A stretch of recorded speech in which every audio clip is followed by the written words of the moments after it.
Hello, I'm going to recap the step-by-step process of my latest painting, a Texas Bluebonnet, a lupin, and I want to explain what I did, why I did it, and do a little critiquing of my own work, just to give a little insight into the creative process and how difficult it is to make decisions about which direction to go with your work. So for those of you who've been watching the step-by-step process, I started with a reference photo, printed it out, used the grid method to transfer that image onto my watercolor paper, and I used a HB pencil and avoided erasing. I, put the grid on the image, put the grid on the paper, transferred the image one score at a time. And you can look back at the first video to get the tips on how to do that. Then I started with a wet on wet technique, trying to leave some white and some lighter areas, thinking ahead of how I was going to, where I was going to place color. One of the things I didn't highlight in my previous videos, but I wanted to call attention to, one of the steps I forgot to mention, because again, let me back up a little. I wasn't planning on this being a teaching video. I just was going to share my process, and part of it was just for myself to begin documenting how I do things. I do plan and hope to teach individual coaching / workshops / retreats in the future. And so I'm trying to put myself out there and share what I have learned and share how I do my technique. And my technique is not terribly unique. There are other people who do it similarly. I've learned from others. I'm not claiming this is original, but so that's why I'm primarily doing this, is just to begin the process of documenting and working with video and sharing on YouTube and all that to get experience. But one of the interesting things that happened is, as soon as I started the camera, I realized something in me just wants to teach. I want to give enough information so that if someone else wants to do it, they could start today.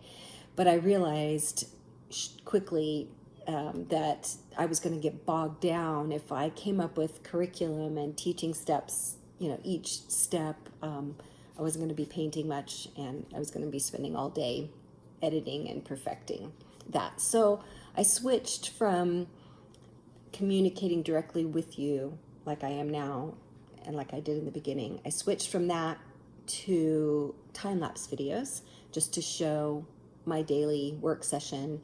And again, to recap, my goal is 30 minutes a day for 30 days, and not a certain number of paintings, but so I've completed 5 days, and I would like to be done with this painting, but I'm not happy with it. And one of the things, another tip and another thing I do often is, unless it's a very quick watercolor sketch, I like to take photos of every stage, usually more than one a day, maybe 2 or 3 photos a day, depending on how long I work and how much I've accomplished. And the reason I do that is because I love to look back and see my own step-by-step process, and oftentimes I learn a lot from that. One of the things, sadly, that I learn is sometimes I liked my painting better about halfway through.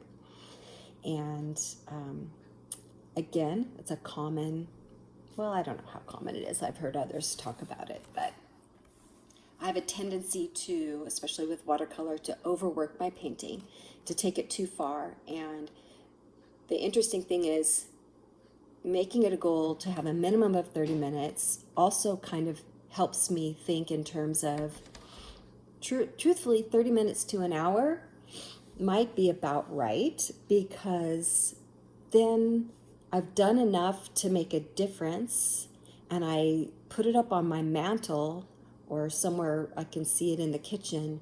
And then throughout the day and sometimes into the evening, I just look at it and evaluate. What do I like? What do I not like? What direction is it going?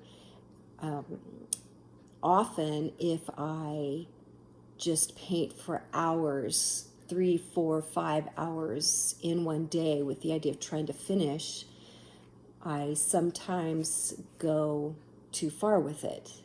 And then as I look back at those pictures of just step by step, I notice, wow, I really liked it when I was at this stage. And I thought it needed a little more, but I got carried away and did too much. And either it's too dark or too busy or any number of things. And as you who do watercolor know, it's almost impossible to undo something. You can do a little bit of lifting, but a lot of watercolors stain the paper, and if the paper's not really strong and high quality, any sort of lifting and even too many layers can damage the paper. So that's one of the things I was dealing with. This was 300-pound weight paper, which means it can handle quite a bit. I did some lifting and it didn't damage, and I did an extra couple of washes. And but anyway, so if you look back at my steps in some of the posts where I've just done the photos instead of video, I would say about maybe day 3, when I first started really getting in the negative space painting, I was really kind of loving it. And then to get more depth and drama, I started adding in those darker colors in between, and it made it interesting, and I liked some element, but I realized I was going to lose my focal point. I had too much going on in the background. Now, what I wish I had done and didn't do was to just use plain water and or a little bit of light color as a wash over everything except the focal. So the forward flowers, main flowers, and a few of the leaves and petals and stalks in those forward flowers is my focal point. And I started off right on day 5, yesterday, just putting water around, but then I dropped in my darkest blue, which was my ultramarine blue. And I did that because I wanted the violets and lighter blues to pop, to come forward. And it did accomplish that, but I lost a lot of the work I had done, hours and hours of defining that negative space, all those leaves and petals in the background. I lost a lot of that detail because I used too much water and then too much blue. And so I tried to correct it before it dried by just spraying in some more water with a spray bottle. And I even put some salt on it, which can cause graining, which it didn't work, I think, because, I'm not sure if it's because the paper is so thick, heavyweight, or if it was because too much of the paint had already absorbed into, or the water and paint had already absorbed into the paper. I'm not sure exactly why, but the salt didn't really help. And then I just used a paper towel to dab some of it up to lessen how dark it was. But as you can see, I lost a lot of that detail. Now, again, I still agree with my earlier version in that I think on day 4, when I added in those darkest darks, it just made it too busy. I mean, it's a legitimate look. I could have left it.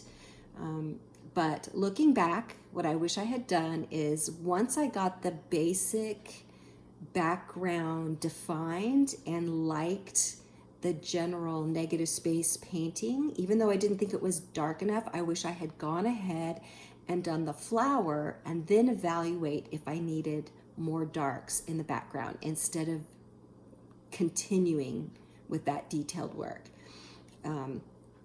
So now I'm not sure if I'm going to go back in and try to add some of that detail or if I'm going to just leave it.